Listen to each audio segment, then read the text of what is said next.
पंडित जी पामधुक वंचना सभी को सादर जय जिनेन्द्र। सादर जय जिनेन्द्र, सादर जय जिनेन्द्र, सादर जय जिनेन्द्र। शुभ आशीर्वाद, शुभ आशीर्वाद, शुभ आशीर्वाद। जय बोलिए श्री अनंतानंत सिद्ध परमेश्वर की जय। श्री ओम नमः सिद्धेभ्य जय, श्री ओम नमः सिद्धेभ्य जय, श्री ओम नमः सिद्धेभ्य।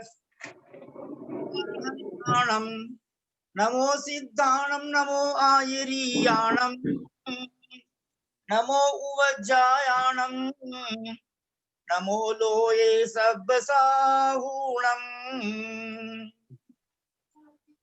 नमि ऊणजिणं वीरम अनंतं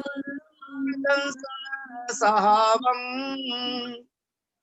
बोच्छामि सारम केवली सुध केवली भणिदम।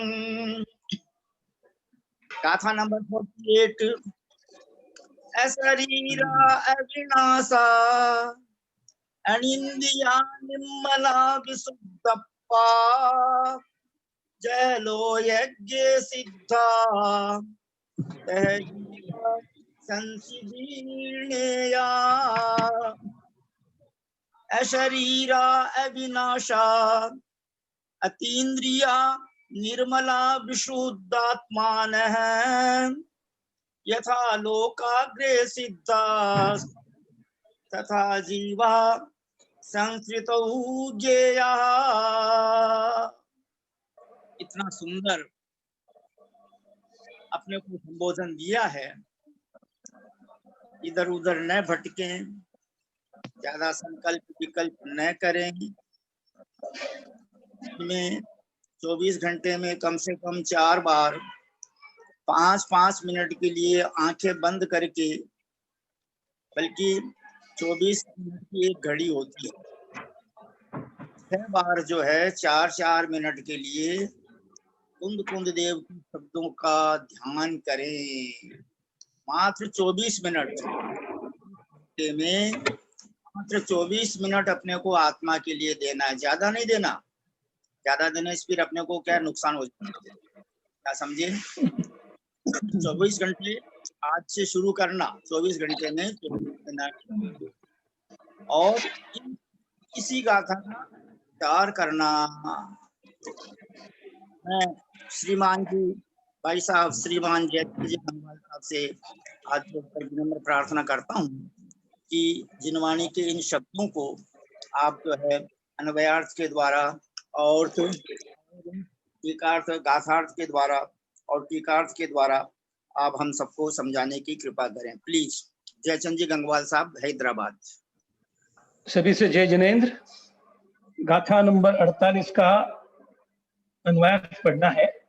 यह कार्य समय सार और कारण समय सार में विशेषता के अभाव का निरूपण है।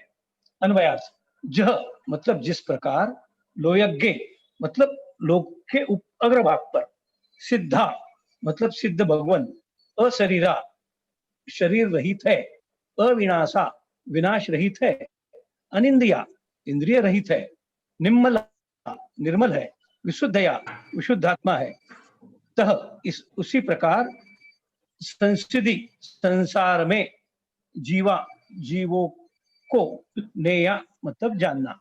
जिस प्रकार लोक के अग्रभाग में रहने वाले सिद्ध महाराज शरीर रहित अविनाशी है, इंद्रिय रहित है, मल रहित है और विशुद्ध आत्मा से युक्त है, उसी प्रकार संसार में रहने वाले जीव शरीर रहित आदि है।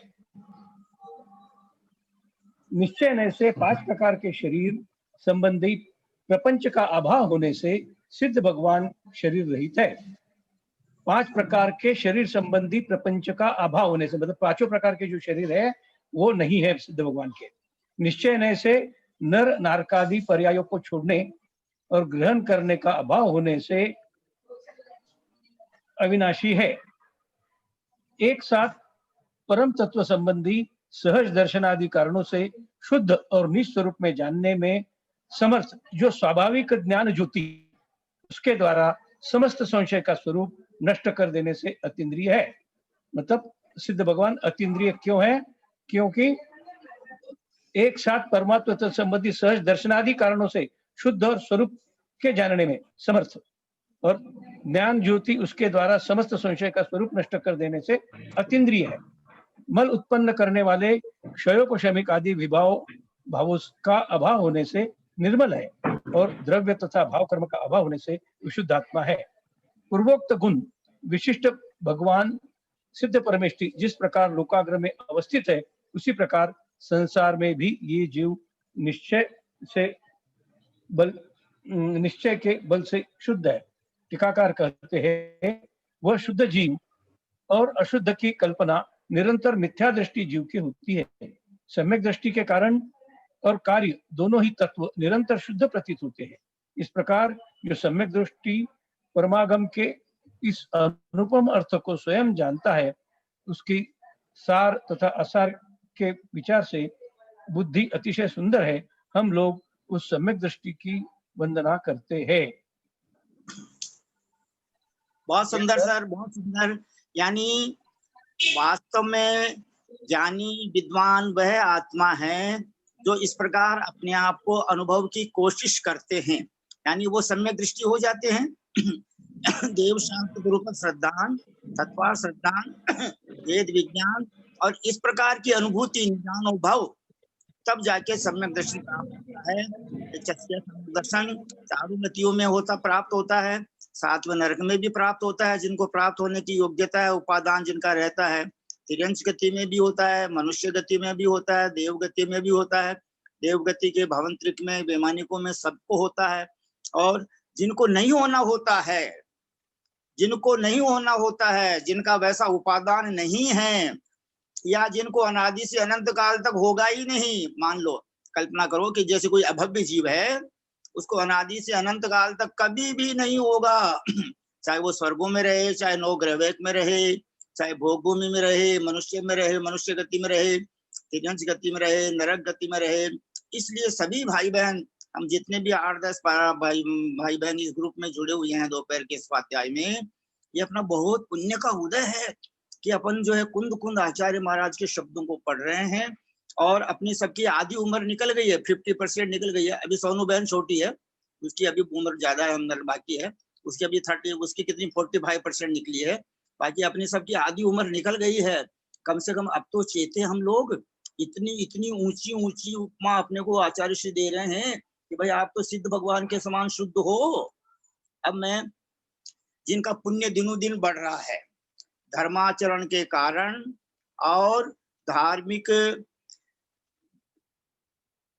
प्रचार करने के कारण, गुरुदेव आचार्य श्री विद्यासागर महाराज के द्वारा पद्यानुवादित एवं उनकी मौलिक रचनाओं को सुनने के लिए सबको उपलब्ध कराने के कारण, ऐसा जो वो पुरुषार्थ कर रही हैं, उसके कारण जिनका पुण्य दिन दुगुना रात चौगुना 1000 गुना बढ़ रहा है, ऐसी मैं धर्मात्मा बहन आदरणीय सोनू जैन जी सीए से, कोलकाता निवासी से विनम्र प्रार्थना करता हूँ कि आप हमें इस गाथा पर परम पूज्य इस युग के परम आध्यात्मिक आचार्य रत्न श्री विशुद्ध सागर महाराज द्वारा इस गाथा पर जो धर्मोपदेश उन्होंने प्रदान किया है, वह नियम देशना से आप हमको पढ़ करके सुनाने की कृपा करें और समझाने की कृपा करें। परम आदरणीय सोनू जैन जी सीए, कोलकाता निवासी, आपसे विनम्र निवेदन, प्लीज।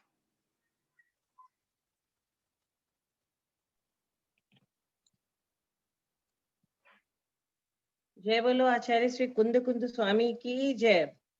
शुद्धात्म सिद्ध अविनश्वर है विदेही, लोकाग्र पे स्थित अतीन्द्रिय जान देही।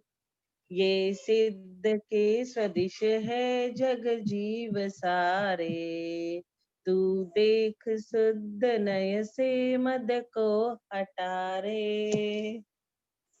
ये भी मद को हटा रहे। मद के बारे में हम कंटिन्यूअस कल भी पढ़े और परसों भी पढ़े। आचार्य कुंद कुंद स्वामी ने पूर्व गाथा में हमें यह संकेत दिया कि जैसा सिद्ध परमेश्वर सिद्धालय में विराजमान है, वैसे ही शुद्ध द्रव्यार्थिक दृष्टि से ये संसारी आत्मा भी शुद्ध है। आचार्य महाराज ने यह कहा है कि जिस नय से जीव द्रव्य शुद्ध है, उसी नय से गुण पर्याय भी शुद्ध है। जैसे आप जो नय वर्तमान की द्रव्य में लगा रहे हो, वही नय आप वर्तमान के पर्याय में और वही नय आप वर्तमान के गुणों में भी लगाएं। अन्यथा आप गुण को और द्रव्य को अलग अलग देखोगे तो कभी भी द्रव्य की सत्ता आपको नहीं दिखेगी। इसको टीकाकार ऐसे कह रहे हैं आचार्य पद्मप्रभ मलधारी देव कि सुबुद्धि सिद्ध परमात्मा है और कुबुद्धि संसारी जीव है। मतलब जिनकी बुद्धि कुबुद्धि है वे सिद्ध परमात्मा है, और जिनकी बुद्धि कुबुद्धि मतलब बेकार खराब कामों में लगती है। कई लोग होते हैं उनमें बहुत बुद्धि होती है, बहुत एनर्जी होती है, बहुत टैलेंट होता है, लेकिन वो कु अच्छे कामों में उसे नहीं लगाते। पर दोनों में पहले से ही शुद्धता है, उनमें कुछ भी भेद को किसी नए से जानता हूँ। आचार्य महाराज ने किंचित शब्दों को जोड़ दिया क्योंकि ये पंचम काल के छलिया जीव है। छलिया किसके लिए यूज में आता है पता है सभी को? कृष्ण भगवान के लिए छलिया शब्द का यूज होता है। और यहाँ पे क्या लिखा हुआ है? ये हम सभी छलिया जीव हैं, कहीं किंचित अर्थात किसी भी नए को छोड़कर एक नए को लेकर बैठ जाते हैं। जो हमारे फेवरेबल होता है हम उसे ही लेके बैठ जाते हैं। शुद्ध निश्चय नय से सभी संसारी जीव सिद्धों के सदृश शुद्ध ही है, कभी अशुद्ध हुए ही नहीं। सच्चे सव्वे शुद्धा हूँ शुद्ध नया, शुद्ध नय से सिद्ध जीव और संसारी जीव में कोई भी अंतर नहीं है। मतलब वो आपको कह रहे हैं कि सिद्ध जीव जो जैसे थे आप भी वैसे हो। इतना स्पष्ट अध्यात्म का कथन है। एक बोले चौथे गुणस्थान में शुद्धोपयोग होता है, दूसरे बोले नहीं होता है। कहीं शुद्धोपयोग के अनाग्रह हटाग्रह में अशुद्धोपयोग तो नहीं हो रहा?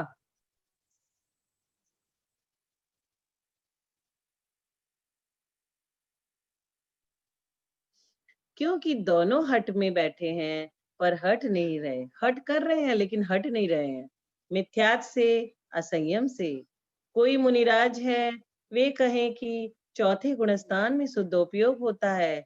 आप तो मुनि महाराज हो, आप तो चौथे में ही हो।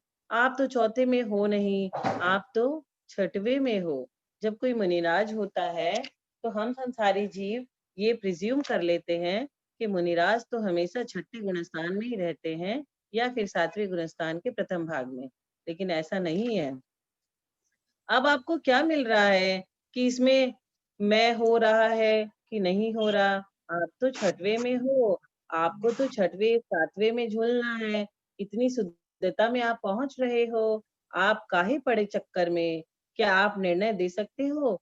यदि आप निर्णय दे रहे हो कि ये चतुर्थ गुणस्थान वर्ती शुद्ध उपयोगी और ये अशुद्ध उपयोगी, तो भगवान आप अनाधिकृत चेष्टा न करे, क्योंकि ये आपके ज्ञान का विषय है ही नहीं।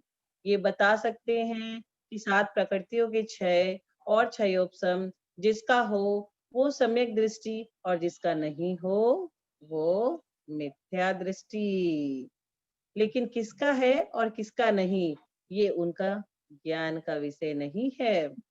व्यवहार से चरणानुयोग की अपेक्षा से आप स्वयं जब निर्णय करो तब चरणानुयोग की अपेक्षा से हम कह सकते हैं, पर हम तो कर्णानुयोग से ही नहीं कह सकते कि ये मुनिराज है कि नहीं।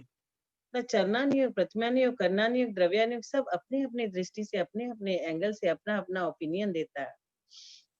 जैसे कि प्रतिमानुयोग के शास्त्र बोलते हैं भगवान बाहुबली जी 1 साल तक तपस्या किया उन्होंने। किस लिए? क्योंकि उनके मन में ये शल्य था कि ये भूमि जिस पे मैं खड़ा हूँ वह भूमि मेरी नहीं, मेरे भाई भरत की है। ये प्रतिमानुयोग करता है। तो लेकिन अन्य शास्त्रों में ऐसा है कि उनका समय नहीं आया था। 1 साल लगा, उनके गुणस्थान में जब वृद्धि होगी तभी तो उन्हें मोक्ष होगा। तुम जो भी देखोगे वो चरणानुयोग में दिखेगा। हम तो चरणानुयोग जिनका देख रहे हैं उनको मुनि महाराज मानते हैं। चरणन योग से जो शुद्ध पावन पवित्र है वही मुनिराज को हम मुनिराज मानते हैं। इसलिए सैद्धांतिक निर्णय स्वयं का स्वयं पर घटित करो, व्याख्या नहीं करना, दूसरे का भी नहीं और अपने का भी नहीं। 4 विकथाएं, विकथाएं 4 कथाएं होती है, स्त्री, राज, भोजन, इन सब में लोग बढ़िया बढ़िया मजा ले लेके करते हैं। विकथाएं 4 कसाय, क्रोध, मान, माया, लोभ, 5 इंद्री के बारे में कल भी पढ़ा था। निद्रा, स्नेह, ये 15 प्रमाद है। इन 15 प्रमादों में भी ये खोज करो कि हमारा किस इंद्री पे ध्यान जा रहा है। कोई होता है सबसे ज्यादा टीवी देखता है, उसको कर्म इंद्रिय और चक्षु इंद्री प्यारी है। कोई बहुत ज्यादा टेप रिकॉर्डर सुनता है, कर्म इंद्री प्यारी है। कोई खाने के वशीभूत है, रसना इंद्री के वशीभूत है। तो आप इन 15 में से कोई क्रोध कर रहा है, कोई मान कर रहा है, कोई माया कर रहा है, कोई विकथाएं सुन रहा है, स्त्री विकथा, चोर विकथा, राज विकथा, भोजन विकथा, तो आप क्या कर रहे हो अपने आप को चेक करो। परंतु ध्यान रखना, इसको भी आप व्याख्या का विषय न बनाएं, कारण कि पहला प्रमाण तो यही है कि तुम स्वयं की प्रशंसा में लगे हो। आत्म प्रशंसा चल रही है, परिणाम नीच गोत्र का बंद होगा। हम लोग अपनी प्रशंसा करते हैं तो हमारा नीच गोत्र का बंद होता है, और हम लोग दूसरे की प्रशंसा करते हैं तो हमारा ऊंच गोत्र का और बहुत अच्छा पुण्य का लाभ मिलता है। जैसे कि पंडित जी बहुत पुण्य लूटते रहते हैं, दिन भर सबकी बड़ाई कर करके, जिसमें भी कोई भी गुण दिखे पंडित जी को, पंडित जी वो अवसर नहीं छोड़ते उसकी तारीफ को पूरा बड़ा बड़ा के बोलने का। पंडित जी बहुत पुण्य का अर्जन करते रहते हैं। हम दूसरे लोग तो अपने मान का साए में बैठे रहते हैं कि मैं क्यों बोलने जाऊं, किसी में कुछ गुण है तो मैं क्यों उसके गुण की सराहना करने जाऊं, उसने मेरे गुण की नहीं की तो मैं क्यों करूं। सम्यक दृष्टि जीव, सम्यक दृष्टि जीव, पंडित जी तो सम्यक दृष्टि है ही ना, अपनी निंदा करते हैं और दूसरों की प्रशंसा करते रहते हैं। अपने अल्प से अल्प दोषों की निंदा करते हैं और दूसरे की अल्प से अल्प गुणों की प्रशंसा करते हैं। ये तो हमारे सामने लाइव एग्जाम्पल है ही, आप सब देख ही रहे हो। एक बात का ध्यान रखना, जब तक कर्णनियोग पर चिंतन नहीं जाएगा तब तक द्रव्यानियोग और साधु जीवन में उतर नहीं सकता। वो मंदिर जा रहे थे, रास्ते में एक ठेला खड़ा था, ठेले में क्या रखा था, खरबूजा, जो कि हेल्थ के लिए बहुत अच्छा होता है अगर कोई डेली खरबूजा खाए तो। मन में भाव बन गए कि अपन लौट कर आएंगे तो इस ठेले से खरबूजा खरीदेंगे। हम लोग के मन में भी आता है, मंदिर जब जाते हैं तो बहुत सारी चीजें दिखती है और भाव आता है लौटते सब वक्त ये सारी चीज मैं खरीदूंगा। माँ जिनवानी कहेगी भैया तुम खरीद पाओ या नहीं खरीद पाओ, पर तुम खरबूजे में तो चले ही गए। मंदिर जाने के पहले हमारे भाव तो खरबूजे में चले गए।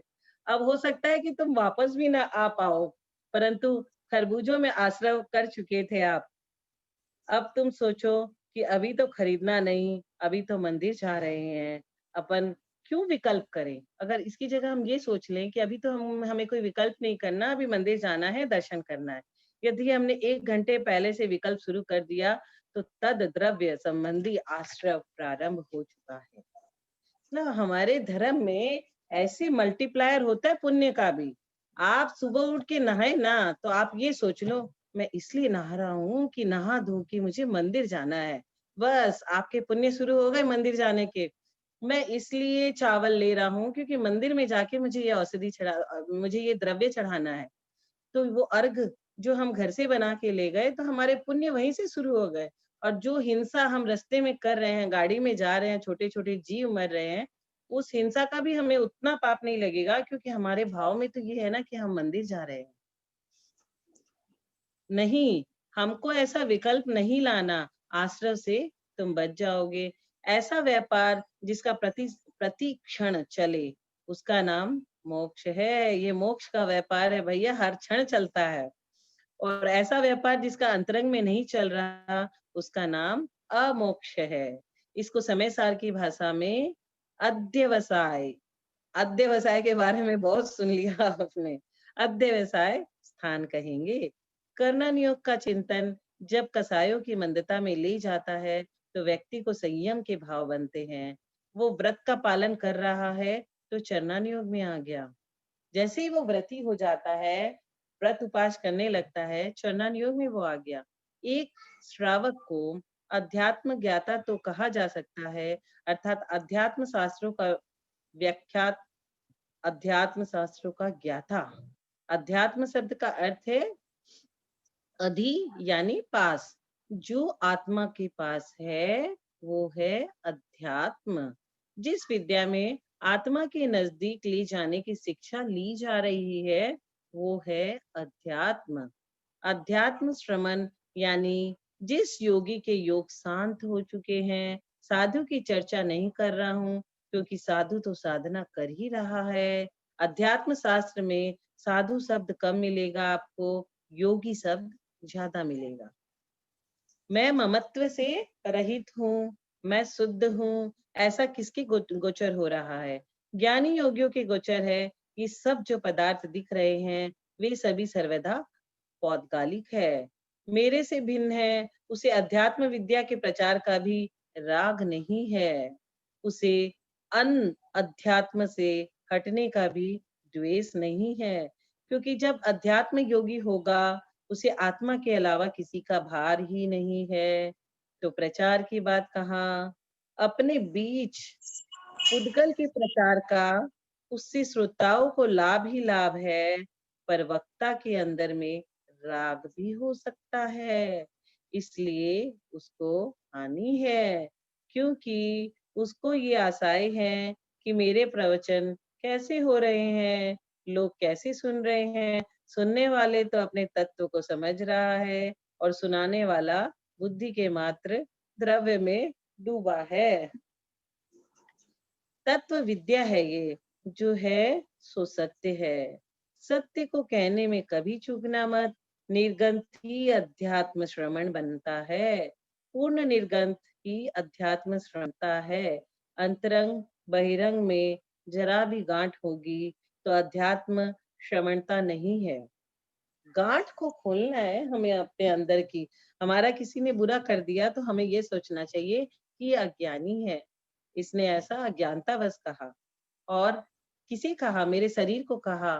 शरीर तो मेरा है ही नहीं, आत्मा मेरी है, आत्मा तक जाएगी नहीं बात। यहाँ मृगनयन पाषाण समझकर जिनके शरीर पर खुजली खुजा रहे थे और वे कर्मों की खुजली में लगे हुए हैं। मृग लोग क्या करते हैं? महाराज जी तपस्या में बैठे हैं, वो सोचते हैं ये पाषाण की मूर्ति है, आके खुजियाने लगते हैं। अपना स्वार्थ कौन नहीं चाहता? कर्म चाहते हैं कि जीव मेरे अधीन बना रहे। कर्म क्या चाहता है? हमेशा कि जीव मेरे अधीन बना रहे, और जीव चाहते हैं कि मैं कर्म से मुक्त हो जाऊं। सभी जीव नहीं चाहते मैं कर्म से मुक्त हो जाऊं, और जो चाहते हैं वे जल्दी से मुक्त भी हो जाते हैं। ये ध्यान रखना, भाषा समझ लेना, नए को समझ लेना, क्योंकि ये अध्यात्म विद्या है, अध्यात्म चर्चा नहीं है।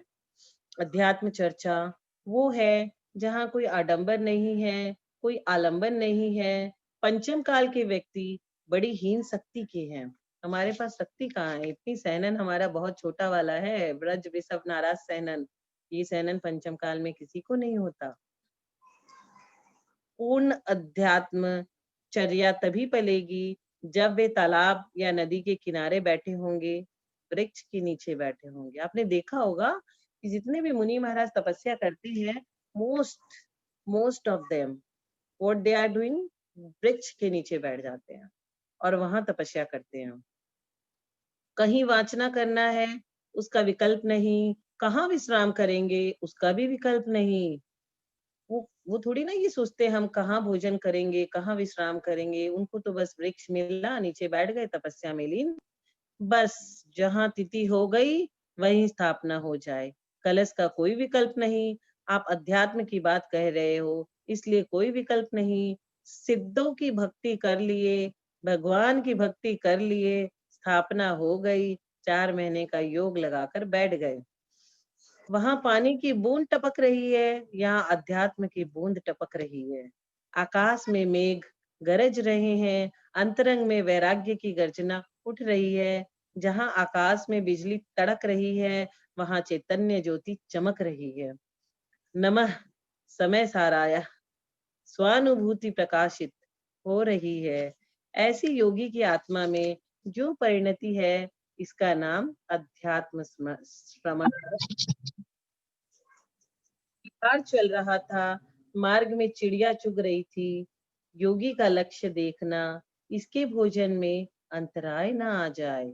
तुम फुर्र से निकल गए, वो बेचारी उड़ गई, तुम अंतराय उठा लाए। आपने कभी कभी चलते हैं तो देखते हैं चिड़िया कबूतर दाने चुग रहे हैं और अपन क्या करते हैं, वहीं से चलने लगते हैं और वो अपनी जान को बचाने के लिए बेचारे पंछी वहां से डर के मारे उड़ जाते हैं। तो हम क्या उठा लाए, अंतराय कर्म अपना, क्योंकि हमने उनके खाने में विघ्न डाला। जैसा कि आप सबको विदित है कि आदिनाथ भगवान मुनि अवस्था में जब आहार करने निकले थे, उनको 6 मास तक आहार नहीं हुआ था। कोई बोलता था हमारे वस्त्र ले लो, कोई बोलता था हमारी कन्या ले लो, कोई बोलता था हमारे आभूषण ले लो, लेकिन किसी को समझ ही नहीं आ रहा था कि महाराज जी को आहार देके कैसे पड़गाया जाए। लेकिन इसके पीछे कारण यह है कि पूर्व भाव में जब आदिनाथ भगवान को उनसे पूछा गया था, वो तपस्या कर रहे थे, तो उनसे एक जन आके पूछा कि हे महाराज, हमारी जितने भी खेत है गाय आके खा जाती है। और किसान ने पूछा कि हमारे खेतों को गाय आके खा जाती है, तो उसका कोई उपाय बताए। तो उन्होंने कहा, आप अपनी गाय के मुंह पे छिपी लगा दो। ऐसे करके जैसे अभी हम लोग कोरोना में पट्टी लगा के घूमते हैं, वैसे गाय के मुंह पे पट्टी लगा दो, तो आपका खेत बच जाएगा। तो ये जो एडवाइस उन्होंने दी ना, क्या किया, गाय के खाने में विघ्न डाला और उसका खाना बंद हुआ, खेत चरना बंद हुआ। 6 मास तक उन्हें आहार नहीं हुआ। कर्म ऐसे बनते हैं कि कर्म तीर्थंकर को नहीं छोड़ते, तो हम और आप तो क्या प्राणी हैं। हम तो ऐसी एडवाइस बहुतों को देते रहते हैं, बिना मांगे एडवाइस देते हैं। कोई अगर कुछ आके बोल दिया हमारे साथ तो ऐसा हो गया, तो हम बोल देते हैं कर ले, ऐसा नहीं ऐसा कर ले। और ये धीरू भाई अंबानी की कृपा से फ्री का फोन सभी को मिल रखा है और सब कोई फोन पे फोन घुमा के फ्री का एडवाइस लेते देते हैं और फ्री का अपना ऐसे कर्म बांधते रहते हैं। कितने गायों को छिपिया हमने बंधवाई होगी मालूम नहीं। हम अगर ये भी एडवाइस करते ना कि ये जमीन तुम्हारी बहुत अच्छी है, तुम इस पे घर बना लो, तो हमें उसका पाप लग गया। तो इन सब पापों से हमें बचना चाहिए। ये अनर्थ दंड है सारे। साधु की सावधानता ही योगी का जनक होता है। जब साधु इतना सावधान होता है तो साधु ही तो योगी होता है, बाहर से कोई नहीं आता। जब ध्यान में है तो योगी और जब साधना में है तो साधु। नए नए है, विद्या विद्या है, वस्तु वस्तु है। जब तक ये भेद प्रमेद की विशाल विस्तृत चर्चा समय सार पर नहीं की जाएगी, तब तक हमारे अंतरंग में तत्व की प्रति बैठा विपरीत श्रद्धा समाप्त नहीं होगा। कभी भी अध्यात्म विद्या का विरोध नहीं करना जीवन में, परंतु विपरीतता को प्राप्त मत करना। जितनी बार हम लोग समय सार पढ़ते हैं, तब तब कुछ नया ही निकलता है। जितनी बार मथानी को दही में चलाओगे, उतनी बार मक्खन निकलेगा। अध्यात्म विद्या का तुम जितनी बार मंथन करोगे, उतनी बार नवीन नवीन नवीनता ही निकलेगा। आचार्य कुंद कुंद स्वामी 48वीं गाथा में यह कह रहे हैं कि आत्मा अशरीरी है, अविनाशी है, कर्मल कर्ममल से, कर्म को क्या कहा है, कर्ममल से रहित है, इंद्रियातीत है, निर्मल है। आत्मा को कभी शुद्ध कहते हैं, कभी निर्मल कहते हैं। आपने देखा होगा जब बच्चों का जन्म होता है तो वो कितना निर्मल होता है, उसके मन में क्रोध मान माया लोभ कुछ भी नहीं रहता। बच्चा इतना इतना निष्कपट रहता है कि उसको जो प्यार से देखता है उसी के पास वो चला जाता है। तो जब हम जन्मते हैं तो हमारे पास ये सारा कुछ जितना यहाँ कहा गया है वो कुछ भी नहीं रहता। इनको हम बांध बांध के लाते हैं। जैसा लोक के अग्रभाग पर विराजा है सिद्ध परमेश्वर, वैसा ही जीव संसार में है। उमा स्वामी ने तत्वार सूत्र में जीव के 2 भेद बताए, एक मुक्त जीव और दूसरा संसारी जीव। पर द्रव्य दृष्टि से दोनों समान है। परमात्मा प्रकाश ग्रंथ में आचार्य योगिंदु देव ने जो मिथ्या दृष्टि जीवों का कथन किया है, वो अतत्व श्रद्धान वाले मिथ्या दृष्टियों का कथन नहीं किया। उन्होंने तो तत्व का विपरीत श्रद्धान करने वाले जीवों का कथन किया। कहीं तू एकांत मिथ्यात्व में मत चली जाना। कहीं तू द्रव्य को शुद्ध ही मानता है तो सदाशिव हो जाएगा। द्रव्य नित्य है, हाँ, द्रव्य नित्य है। द्रव्य दृष्टि है, पर्याय दृष्टि से नहीं। द्रव्य नित्य है द्रव्य दृष्टि से, पर्याय दृष्टि से नहीं। पर्याय दृष्टि को तूने द्रव्य दृष्टि बना दिया तो तू साक्ष्य हो जाएगा। ऐसी मिथ्यात्वों की चर्चा की है आचार्य समंत भद्र स्वामी ने देवागम स्त्रोत में, इसका विस्तार किया है। भगवती आराधना में आचार्य शिव्य कोटि महाराज जी ने लिखा है कि पूरे आगम पर श्रद्धान है पर एक अक्षर पर अश्रद्धा है, तो क्या कहोगे? मिथ्या दृष्टि? बोले कैसे? बोले अब अंदर का विषय है। ये ऐसे है कि तुम्हारा मूल श्रद्धान डगमगा है, डगमग डगमग है, अंदर की व्यवस्था डगमग है। हम आपके बीच रहेंगे, पूजन करेंगे, आराधना करेंगे, जिनवानी भी सुनेंगे, सब कुछ करेंगे, परंतु कहीं एक तत्व की बात नहीं जगती। कहीं भी एक तत्व की बात यदि हमें नहीं जमती, जब तक तुम केवली नहीं बने हो, तब तक जो आगम में जमा है उसी में जमे रहो। आगम पे श्रद्धान करना, उस पे कभी अंगली नहीं उठाना, इससे मत हिल जाना, क्योंकि सुधारने वाले तो लाखों आएंगे। एक विद्वान आए, बोले महाराज जी मैं तो स्वर्ग जाऊंगा। अमुक सागर जी स्वार्थ सिद्धि चले गए, अमुक सागर जी तो लोकांतिक बन गए। महाराज जी आप मान लो। भैया अपने सामने तो जिनवानी है, और जब तक इसमें नहीं मिलता है, न तो मैं किसी देवी देवता को मानता हूँ और न किसी के अनुभव को मानता हूँ।